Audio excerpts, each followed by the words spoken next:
বৌদি, আজকে আমি তোমাকে জন্নত দেখিয়ে আনবো, একটু আদর করতে দাও না বৌদি। পচা কি ফিগার মাইরি, এই পচা। বৌদি, বেশি জোরে লাগলো নাকি? এই হারামির বাচ্চা, সারা রাত ফোনে কথা বলা আর দুপুর 2টা পর্যন্ত ঘুমানো। দাঁড়া, তোর বাপকে বলতে দে। মা, আমি তো রাত্রে অনলাইনে ক্লাস করি, তুমি এসব বুঝবে না। আমি সব বুঝি, যেদিন তুই বাস খাবি সেদিন সব বুঝতে পারবি। এখন যা, বাজার করে নিয়ে আয়। ব্যাগ আর টাকাটা দাও, আমি যাচ্ছি। আরে হারামির বাচ্চা তো সকালবেলায় চুল্লু গিলতে চলে গেছে।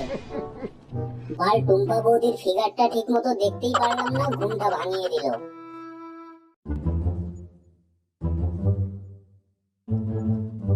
আজকে যে করেই হোক টুম্পা বৌদিকে জঙ্গলে নিয়ে যাব। একটা ফোন করে দেখি। उठाइए ना, उठाइए ना।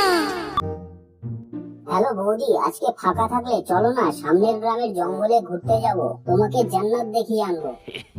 হ্যাঁ জানি, তোমার জান্নাত তো শুধু লাগানোর কাজ। আরে চলোই না, ঘোরাও হবে আর কলা খাওয়ানো হবে। কিন্তু পচা, যদি তোমার দাদা জানতে পারে? তোমার ভাতার তো বা বিদেশে থাকে, ও কিভাবে জানতে পারবে?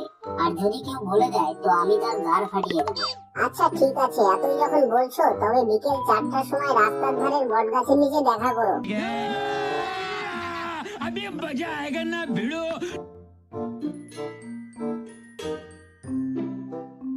আচ্ছা বৌদি, তোমার কোনো বোন নেই যেন তোমার মতো ফিগার হয়, তোমার মতো দেখতে সুন্দর হয়? কেন, তোমার কি দুজনের সাথে একসাথে লটর পটর করার ইচ্ছা? আরে বৌদি, কি যে বলো না, তোমার এরকম বোন থাকলে আমি বিয়ে করে নিতাম।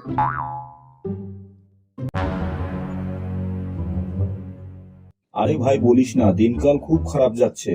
পূজায় মাল খেয়ে অনেক টাকা পয়সা উড়িয়ে দিলাম, ক্রিকেটে জুয়া ধরলাম, বাল হেরে গেলাম, পকেটের অবস্থা লেওরার মতো হয়ে গেছে। আরে লেওরা, ওটা নান্টুর বউ না? পচার সাথে কোথায় যাচ্ছে রে বাড়া? কেন ঘুরতে যাচ্ছে?